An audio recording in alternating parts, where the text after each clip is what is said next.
And for sure, di ba marami mong offers yun? But what's with Sins of the Father that you say this?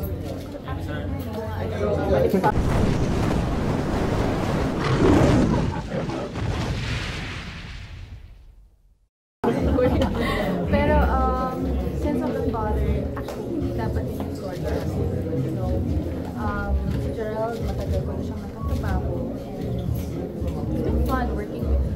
The role itself and the storyline of the show is very relevant now. Diba? Scamming, and also yung the family drama. So, kaya ako natanggap kasi kaya ako tumulong kasi talagang ang gagawin ko ni Agnes. Si Agnes kasi I've never done something like that before. Agent pala, tapos napatay ng anak. Mas nakakadali kasi may anak na ako. Kahit pa paano mother role siya. And of course, parang 2019 din yung last movie mo, Magkasal or Stranded. Yes. But 6 years ago, yes. Is there a plan to do something on the big screen? Oh, I really want to do a film after this. Sana may pupumas na. But actually, kasi meron din mga movies, kaya lang, for me kasi I really value my time with my family. All of the time. Diba? All of the time. I'm really grateful na meron din talagang pupumas sa akin. But sana after the show, gawa ko ng movie. Okay lang ba kung kayo ni Luis ang magkasama sa movie? May focus kasi tayo, di ba? Oo naman. Sabi ko nga kay Luis, sana nga mag-sitcom. Sitcom, kasama si Pina. And you know what, I really, ang pangarap ko yan talaga, kahit isa lang po, Lord, yung movie, kasama ni Mom. Sana makasama. Kasi si Tito Ed, si Daddy, so nakakatrabaho yun sa mga kano, sa mga pero si Mom, si Never, sana less busy.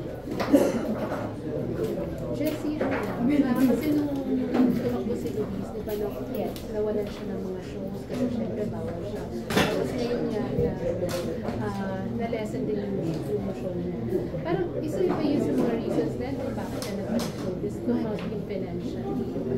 Actually, no naman. I've always been vocal about it. Luis is a good provider. And talagang kahit pa mabawasan yung trabaho, hindi, naalagaan ko. I'm very grateful for that. Pero yung pagbabalik ng Luis is more like yun na for me.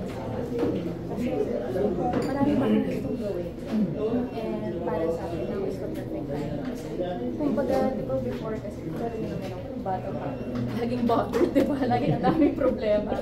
But you know, maybe that's the reason why I rested, di ba? To heal. And now I'm healed. Iba na yung perspective ko sa inyo. So for me, now is the perfect time to actually do more content. So mas tanggap ko na ng buhay. And mas maganda yung gagawa ko na ng so for yourself. Hindi na naman yung so yun. To answer your question, hindi talaga. And then ngayon, kasi parang tuloy-tuloy yung taping yun na Sense of the Father. what if during the period na Sense of the Father, Wow.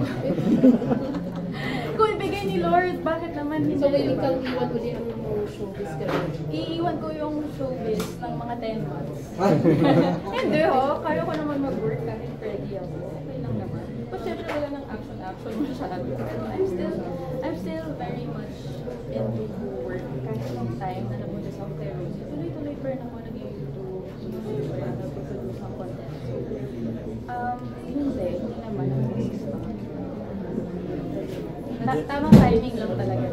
Let's see one last question from Miss Ma'am. Sabi mo, you have already healed and a mature person now. If you have one message to your younger self, someone who's bombarded with issues before, ano yung message mo para sa akin? It's okay. Things will get better. Talagang habit ka lang, girl. Things will get better and things will fall into place. Magiging masaya ka. Yay, thank you. Thank you. Issues ikaw sa tapos na din